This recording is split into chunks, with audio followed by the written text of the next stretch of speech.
A cavalry unit, more than 100 Apache warriors from various tribes, was silently riding across the barren land. The long drought had cracked the earth into scorched, blistering lines, but their arrival was as vivid and fierce as a storm rolling in. The blazing sun glinted off the tips of their spears, and their faces were streaked with bold red and black war paint. Leading the group was a tall woman dressed in warrior hides, her long black hair streaming in the hot wind like a black flag flying over the desert.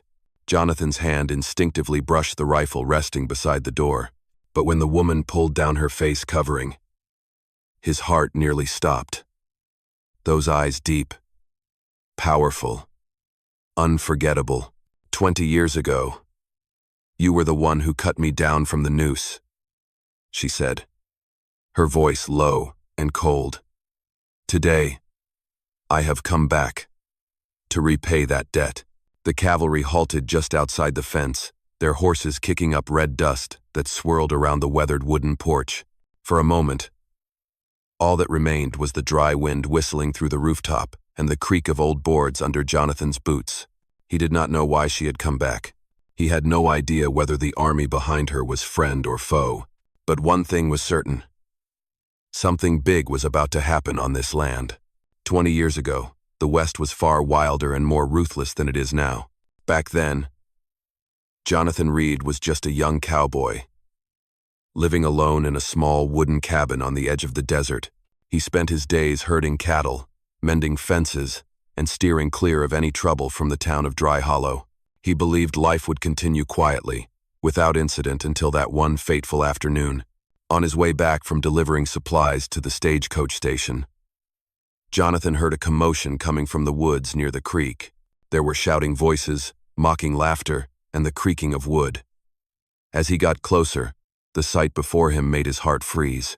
An Apache girl, maybe 16 years old, was hanging from a thick tree branch, her hands tied, a rope tightening around her neck, her legs still kicked weakly in the air, and her eyes bulged in a desperate struggle. A group of white men stood around her, throwing stones and laughing loudly, yelling that this was a lesson for any native who dared to step onto their land. Jonathan had seen his share of brutality on the frontier, but this went beyond anything he could bear. Without thinking, he drew his revolver and fired a shot into the air. The gunshot echoed through the forest, startling the men into scattering. Jonathan rushed forward, pulled out his hunting knife, and cut the rope just as her breath was starting to fade. He caught her in his arms and gently laid her on the ground. Pressing his ear to her chest, there was still a heartbeat. Without hesitation, Jonathan lifted her onto his horse and rode hard through the night, back to his cabin, hiding her from the watchful eyes of the town. 20 years had passed since the day Jonathan Reed cut the rope and saved the Apache girl from death. Life after that seemed to settle into peace. A ranch spanning more than 300 acres, a few dozen heads of cattle, and a solitary but quiet existence in the drylands of the West. But then the drought came, and it did not just take the water. It took the sense of safety he once thought he had. The ground cracked beneath his boots, and the grass turned brittle and yellow under the unforgiving Sunday. His cattle grew thin, his horses weakened from thirst. And it was not just nature turning against him, people did too. Rumors spread through Dry Hollow that Jonathan had once harbored a native. Some called him a traitor, while others simply turned their backs when he walked into the saloon. But the worst was still to come. A businessman named Malcolm Whitlock, a wealthy man from the east with a face as cold as steel, began showing up in Dry Hollow. He spoke gently, smiled politely, but underneath it all, he was cunning and ruthless. Word had it he was planning to take over the entire valley, and Jonathan's ranch was the final piece of the puzzle. One scorching afternoon, Whitlock and his lawyer stepped onto Jonathan's porch with a stack of papers. "Mr. Reed," he said in a voice sweet as honey, but laced with poison, "according to bank records, you still owe us a debt from 15 years ago. That debt was never repaid. Under the law, I have the right to reclaim the collateral, which means your land." Jonathan looked down at the papers, and he knew right away they were fake. He had never borrowed a single dollar from anyone, but it was the man standing beside Whitlock that made his blood run cold. Harrison Jr., the son of the old doctor who had once saved the Apache girl's life. That man was no healer anymore.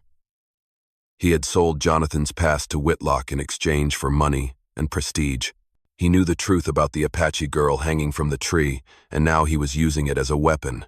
"You helped an Apache once," Harrison Jr. said, curling his lip into a smirk. "That could be seen as treason. With a few witnesses, I can make sure the court sees things our way." Anger flared in Jonathan's chest, but his eyes stayed cold as steel. "I have lived on this land for 20 years, he said. "And I am not leaving because of your lies." Whitlock gave a thin smile and slid the papers back into his coat. "You have 30 days. After that, this land will belong to someone else." As the sound of their horses faded into the red dust of the road, Jonathan stood alone in the cracked courtyard of his ranch. In his heart, a quiet instinct began to stir this time. The battle would not be just about land. It would be a fight to protect his honor and his past. 30 days passed in the blink of an eye. The ground grew more cracked with each passing day, and the streams around the ranch had become nothing more than dry, dark streaks in the dirt. Jonathan Reed had not given up. He patched fences, searched for new water sources, but deep down, he knew time was running out, and with it, so was hope. Then, on a sweltering afternoon, as he was starting a fire outside the horse stable, the sound of hundreds of hooves echoed from the trail. Jonathan turned, and the sight before him left him frozen. Out of the desert haze came a force of Apache warriors. They rode in formation, spears and bows glinting in the sun, their faces marked with solemn red and black war paint. But what made Jonathan's heart tighten was not the fearsome sight, it was the woman leading them. She was no longer the girl who had once hung helpless from a rope. No longer those wide, terrified eyes pleading for life. The woman riding toward him now was a true warrior, with the calm gaze of someone who had walked through darkness and survived. She dismounted and walked slowly up to Jonathan. In the glow of the burning sunset, her sun-kissed face carried a beauty that was both fierce and profound. 20 years ago, you saved my life, she said, her voice deep and steady like the earth. Now I have come back to return the favor. Jonathan stood silent, his throat dry. I did not think you had survived, he whispered. A faint smile crossed her face. I did more than survive. I studied, I watched, and I waited for this day. For the past 2 years, I have followed Malcolm Whitlock through every town, every patch of land he has touched. I uncovered every piece of his scheme, 18 families, all of them deceived the same way he is trying to deceive you. She opened the leather pouch at her side and spread out a thick stack of documents across the old wooden table. Fake land titles, forged contracts, testimonies from victims, each piece a bulletproof fragment of the truth. And that is just the surface. She continued, I have spoken to a federal attorney. All we need now is to make Whitlock reveal his true face. And I have a plan. Jonathan looked at her not as the child he had once saved, but as an equal. As a storm ready to break. In his heart, the seed of trust he had planted 20 years ago had now grown into something real hope. What is your name? He asked softly, as if starting over. She bowed her head slightly. Ayanna. In that moment, between the cracked desert and the burning red sky, Jonathan Reed knew that the coming battle would no longer be his alone. He had an ally now. And she, the woman he had once saved from the noose, had returned to save his entire life. Thank you for being here. If this story reminded you of old days, dusty afternoons, the sound of hooves echoing in your heart, go ahead and subscribe to my channel, so that each day we can sit together again, and I will tell you another story from the West. The evening light faded behind the distant hills. The sky burned red, like blood spilled across the cracked earth. And inside the old wooden cabin, a plan was being drawn, meticulous, clever, and as dangerous as the battle they were about to enter. Ayanna stood by the wooden table, spreading out the documents she had gathered over the past 2 years. Copies of forged contracts, testimonies from families who had lost their land, maps of fake property transfers, and even handwritten letters from Malcolm Whitlock to Harrison Jr. laying out their schemes. Every line on these pages is a blade, she said, her voice calm and cold. And when we cut deep enough, Whitlock will have nowhere left to run. Jonathan listened in silence. He had faced horse thieves and cold-blooded gunslingers out on the frontier. but never had he stepped into a battle of minds like this. "We will start by making him expose himself," Ayanna continued. "Whitlock believes he controls the game. If we make him think you are ready to negotiate and sign over the land to clear your debt, he will come here in person." "And then?" Jonathan asked. "Then, we change the rules," she replied. The plan was laid out in precise steps. The bait. Jonathan would send a letter inviting Whitlock to the ranch for one final negotiation. The news would spread quickly. Whitlock would not pass up the chance to publicly humiliate someone he considered a traitor. The trap. During the meeting, Ayanna would serve Whitlock a cup of coffee, infused with a natural herb, not harmful, but enough to make him fatigued, raise his heart rate, and break his composure. "An arrogant man cannot hide his true face when his body turns against him," she explained. The evidence. Once Whitlock began to show aggression and push to claim the land, Ayanna would present all the collected proof right in front of Sheriff Carter, whom she had quietly contacted weeks ago. Carter, known for his integrity and fairness, had agreed to attend the meeting as a legal witness. The final blow. In a moment of panic, Harrison Jr., always the weaker of the two, would slip. "I am betting he will say something we need," Ayanna said, her eyes flashing like a blade. "Even a careless confession is enough to send both of them to prison." Jonathan stayed quiet for a long moment, then let out a faint chuckle, a smile he could not even remember the last time he wore. 20 years ago, I saved a life. Now you are trying to save mine." Ayanna looked at him, and her eyes held more than gratitude, they held ironclad resolve. "Not just your life," she said, "but the honor of every person who lost everything because of his greed." Outside, the desert night fell, carrying with it dry heat and the scent of sunburned dust. Above them, the stars shimmered silent, as if watching two people preparing to step into a battle fought not with bullets, but with truth and justice. The morning of the meeting, the sky above Dry Hollow burned red like a furnace. A dry wind swept across the cracked fields, carrying with it dust and the metallic scent of what was about to unfold, a battle without bullets, but one that could decide an entire life. Jonathan Reed was up before sunrise. He checked every detail. The wooden table placed right at the center of the porch, two chairs facing each other, the pot of coffee already prepared. Each action was calm, steady, but inside, his heart pounded like the thundering hooves of horses racing downhill. It was not long before the sound of wheels echoed down the dusty red road. A luxurious stagecoach pulled up at the old wooden fence, and Malcolm Whitlock stepped out. He wore a long black coat, a silver cane in hand, and carried himself with the smug confidence of a man who already believed the land was his. Behind him was Harrison Jr., smirking like someone about to watch a show. "Mr. Reed," Whitlock said, his tone that of a man addressing a subordinate, "today, we finish this. You sign here." He pulled a stack of papers from his coat pocket. "And I will be generous enough to let you keep the northern parcel. Refuse, and the court will take care of the rest." Jonathan said nothing. He simply motioned for them to sit and poured coffee. Whitlock took a sip, unaware of the mild herb Ayanna had mixed in, just enough to throw him off balance. Minutes passed. Malcolm began to sweat. He tugged at his collar, then slammed his cane hard against the wooden floor.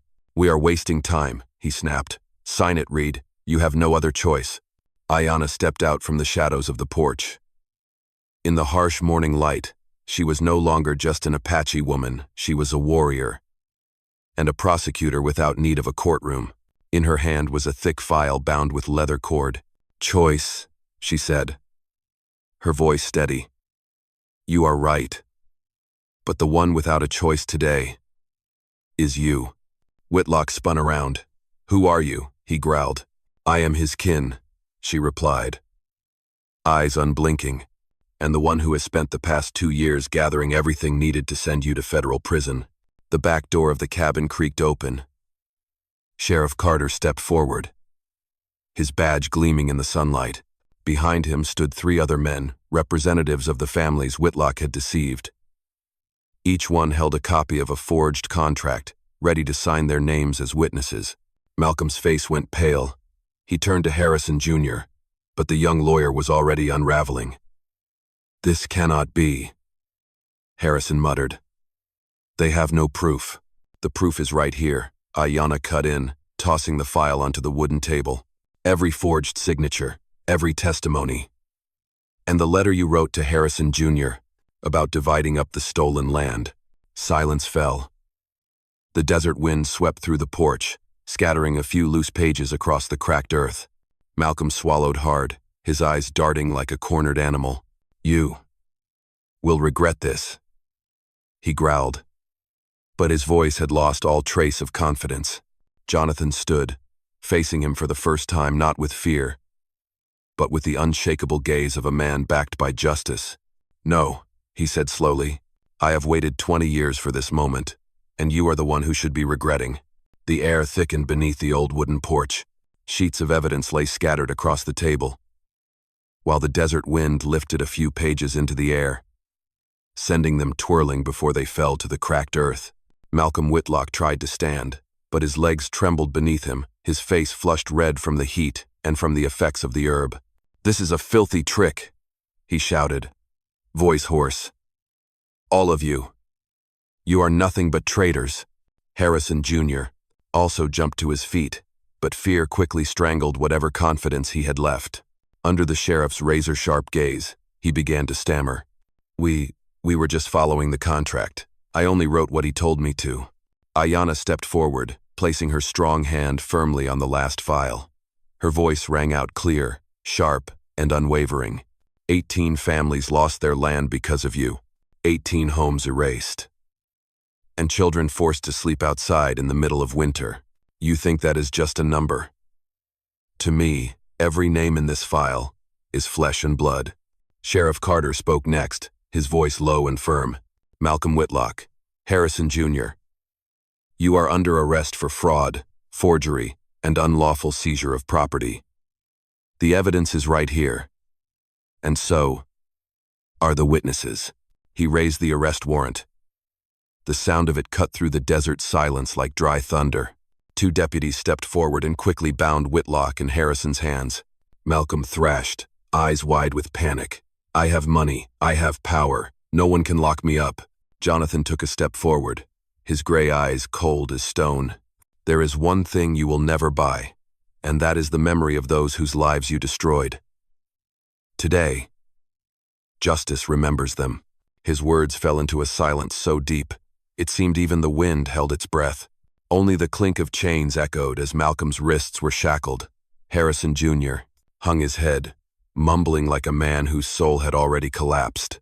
A crowd from town had gathered outside the fence, drawn to the sight of something no one had ever seen. Many had once doubted Jonathan, even called him a traitor. Now they stood silently, shame heavy in their eyes. From among them, an old man with silver hair spoke softly. "We were wrong about you, Reed. You stood tall." When the rest of us bowed our heads, Jonathan did not reply. He simply looked over at Ayanna. She stood tall, pride radiating from her face, her eyes glowing like embers in the dark. She was no longer the Apache girl who had once hung from a noose.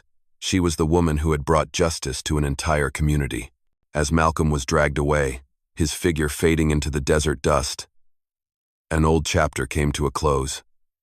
But Jonathan knew this was not the end. It was only the beginning of something greater, and with Ayanna by his side, he was ready to face whatever battle came next, whether it was fought with bullets or with truth. That afternoon, the western sun scorched down on Dry Hollow with unrelenting heat, but for the first time in many months, the wind carried a different scent, not the dry sting of despair, but the smell of something new, the beginning of something. News of the arrest of Malcolm Whitlock and Harrison Jr. spread across the region like wildfire. Reporters from Prescott and Tucson arrived in droves. Families who had lost their homes and land came to witness the moment justice was reclaimed for them. They no longer called Jonathan Reed a traitor. Now, they called him a keeper of the West's oath, the man who stood tall when no one else dared. But for Jonathan, the biggest change was not fame or land. It was the look in her eyes, the Apache woman he had saved from the noose 20 years ago. That evening, the two stood atop a high hill, looking out over the vast land below. The once scorched fields were now showing hints of green shoots after a rare rain. At the base of the hill, A thin stream of water flowed from a freshly dug well, winding its way through the red soil. The ranch had not only survived, it was coming back to life. "Are you leaving?" Jonathan asked, his voice barely above a whisper, as if afraid to disturb the peace. Ayanna remained silent for a moment, then smiled a smile soft but deep, like the earth of the West. "No," she said. "I have wandered long enough. It is time to build something I can call home, not just for me, but for my people too." He looked at her, and no longer saw the 16-year-old Apache girl with bruises around her neck, nor only the warrior woman who had brought justice. He saw a future, strong, equal, and forever connected. In the weeks that followed, something unprecedented happened in Dry Hollow. Apache and white settlers began working side by side. Small houses rose around the ranch. A tanning workshop was built by the stream. A school opened beneath the old oak tree, the very one where Ayanna had once been hanged 20 years earlier. Now, children sat under its shade learning to read and write, and hearing stories about kindness, about the law, and about how to share a land without fear. One afternoon, as the sunset painted the fields in fiery red, Jonathan stood on the wooden porch, gazing at the sky. Ayanna stepped out, holding 2 cups of hot coffee. They sat together in silence, no words needed. The past had been reckoned with. Justice had been delivered. And now, all that remained was the future. Jonathan sighed softly, his voice blending with the gentle wind rustling the fence line. "That day, all I wanted was to save one life. But maybe you were the one who saved my whole life." Ayanna looked at him, her eyes deep and warm. "No," she replied, gently placing her hand over his. "We saved each other." And beneath the burning red sunset of the Wild West, a new chapter began, not one of hatred, but of hope. A shared home, where 2 worlds once at war were now intertwined, like wind and earth. Dear friends, gratitude is more than words. It is the invisible thread that binds those who have walked through darkness together. Some debts cannot be repaid with gold or land. They can only be honored with the heart and with action. When we reach out to save someone, we do not just change their fate sometimes. They are the ones who pull us from the depths of our own lives. Gratitude is when 2 seemingly distant paths finally cross, and together create a better future. It has been an absolute honor to share this story with you, our valued audience of Wild West storytelling. I truly hope that your life is filled with happiness and joy. I love you all. Let me know what you thought about this story. Leave a comment down below. Type 1 if you enjoyed it. And do not forget to subscribe to the channel to catch the next dramatic tale of the Wild West.